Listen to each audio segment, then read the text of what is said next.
Florian, merci de nous recevoir. C'est un moment intéressant pour l'Olympique de Marseille en ce moment. Tout se passe bien pour le club, tout se passe bien pour toi.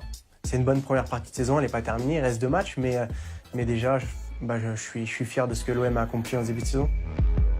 Sur un plan plus personnel, il y a par le passé beaucoup de gens, beaucoup d'observateurs qui t'ont un petit peu décrit comme un enfant gâté, un sale gosse. Et pourtant, tu es un garçon charmant. On a l'impression que cette image, elle est un petit peu tronquée. Ça te touche ?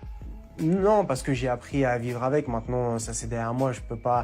On peut pas obliger tout le monde à nous aimer. Mais je trouve que c'est dommage de me juger sans me connaître. On a le droit d'avoir des ressentis, des affinités, mais juger, c'est pas bien. Et moi, je trouve qu'on m'a beaucoup jugé. Mais après, c'est pas grave. Par contre, juste sur le terrain. Je suis un joueur de ballon, donc j'ai envie qu'on me juge sur ce que je fais sur le terrain, pas en dehors. En dehors, je suis un homme et je suis comme tout le monde. Je peux faire des erreurs. Quand vous sortez du centre de formation et que vous êtes tout de suite propulsé devant le devant de la scène, vous n'avez pas d'expérience, vous ne savez pas comment gérer les choses et vous êtes jeune.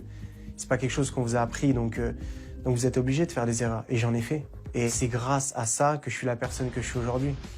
Donc moi, j'ai pas de regrets.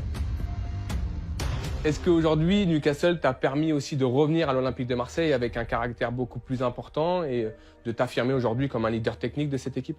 Oui, ça m'a servi parce que déjà j'avais eu mon premier échec à l'Olympique de Marseille. Ensuite, je suis allé à Newcastle. J'ai eu un deuxième échec. Et puis, je me suis dit que j'avais plus le choix.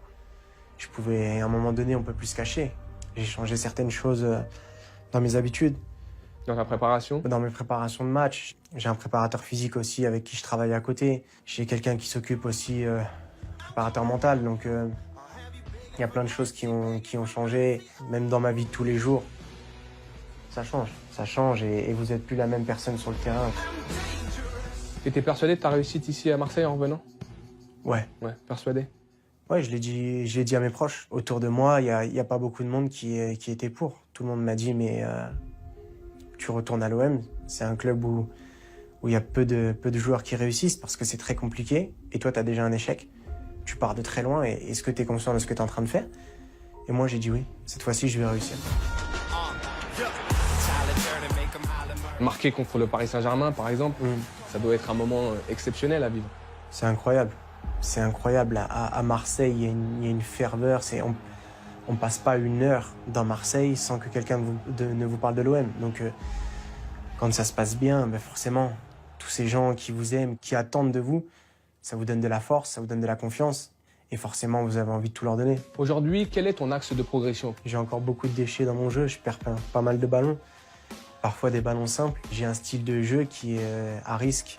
Je prends beaucoup de risques. Et donc forcément, ça amène du déchet. Donc c'est un juste milieu qui est pas simple à trouver, mais j'y travaille, j'en suis conscient et j'espère par la suite réussir à améliorer ça. Est-ce qu'un jour, Florian Thauvin, pas forcément dans un avenir proche, aurait envie de retenter l'expérience à l'étranger?